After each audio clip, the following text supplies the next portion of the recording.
Assalamualaikum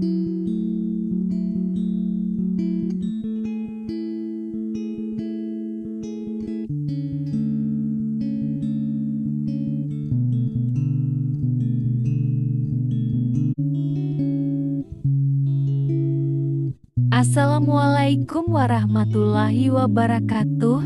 Di sini saya akan menjawab pertanyaan-pertanyaan yang ada di buku Aswaja bab 4 dengan materi fikih Aswaja.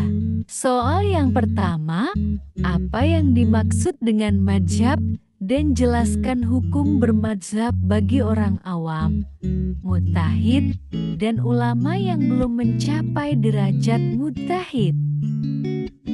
Jawabannya, mazhab adalah aliran dalam fikih yang dipegang oleh seorang ulama besar atau imam. Mazhab merupakan metode yang digunakan untuk menetapkan hukum berdasarkan Al-Quran dan hadis.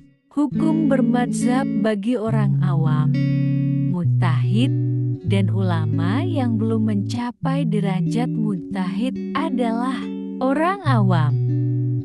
Bermadzhab atau bertaklid kepada imam mazhab, baik konsisten mengikuti satu mazhab saja atau berpindah dari satu mazhab ke yang lain. Mujtahid bermazhab merupakan kebiasaan para penuntut ilmu dan ulama Islam yang turun-temurun selama berabad-abad.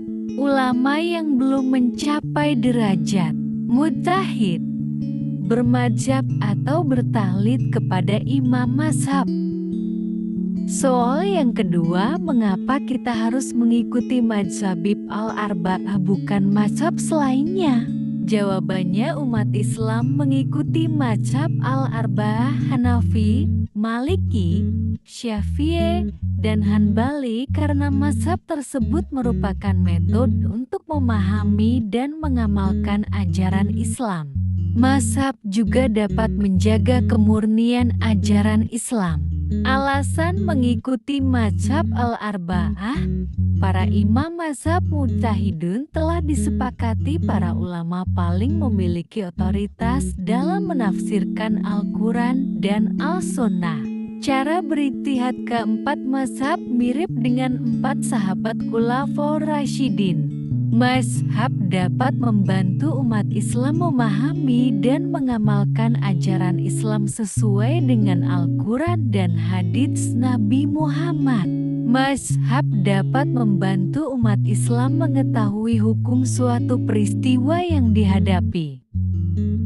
Soal yang ketiga, sebutkan sumber hukum menurut mazhab Hanafi, Maliki, Syafi'i, dan Hanbali. Mazhab Hanafi terdiri dari Al-Quran, Sunnah, fatwa sahabat, qiyas, istihsan, uruf.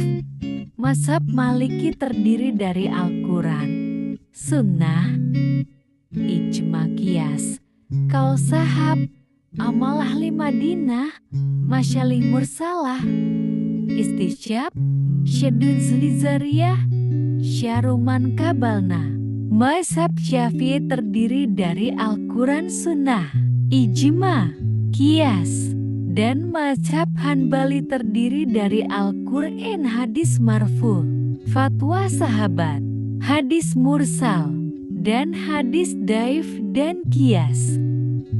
Soal keempat, jelaskan pendapat kebenaran dalam ijtihad.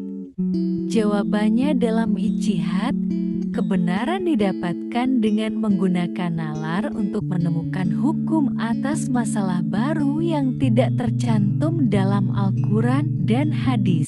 Ijtihad dilakukan oleh ulama yang kompeten dan kapabel. Dasar hukum ijtihad Al-Quran, Sunnah Rasulullah SAW, kaidah-kaidah atau rumusan hukum imam mazhab. Soal kelima, apabila terdapat perbedaan pendapat antar imam mazhab, pendapat mana yang harus kita ikuti? Jawabannya, dalam Islam kita dapat mengikuti pendapat ulama yang kita yakini kebenarannya tanpa memaksa orang lain untuk mengikuti pendapat kita. Perbedaan pendapat dalam Islam tidak boleh menjadi permusuhan, perpecahan, atau kebencian. Soal yang keenam yaitu apa hukum taklid dalam fikih? Jawabannya, hukum taklid dalam fikih Islam beragam, tergantung pada situasi dan kondisi pelakunya. Hukum taklid yang dilarang yaitu taklid buta atau taklid kepada sembarang orang. Taklid yang dilakukan oleh orang awam kepada seseorang selain mujtahid, terutama jika tidak memiliki pengetahuan agama yang memadai. Taklid yang dilakukan oleh seseorang yang sudah mencapai tingkat mujtahid mutlak. Hukum taklid yang diperbolehkan, taklid yang dilakukan oleh orang awam yang tidak memiliki pengetahuan agama mendalam dan tidak memenuhi syarat untuk melakukan analisis ijtihad. Taklid yang dilakukan oleh mujtahid yang tidak mencapai tingkat mujtahid mutlak. Soal yang ketujuh yaitu apa yang dimaksud dengan talfik? Berikan contoh dan jelaskan hukumnya. Jawabannya yaitu talfik adalah menggabungkan pendapat dari dua mazhab atau lebih dalam melakukan suatu perbuatan. Talfik boleh dilakukan jika tujuannya untuk melaksanakan pendapat yang benar. Contoh talfik dalam berwudu, seseorang mengikuti mazhab Imam Syafi'i dengan mengusap sebagian kepala. Nikah tanpa wali dan saksi adalah sah, asal ada iklan atau pengumuman.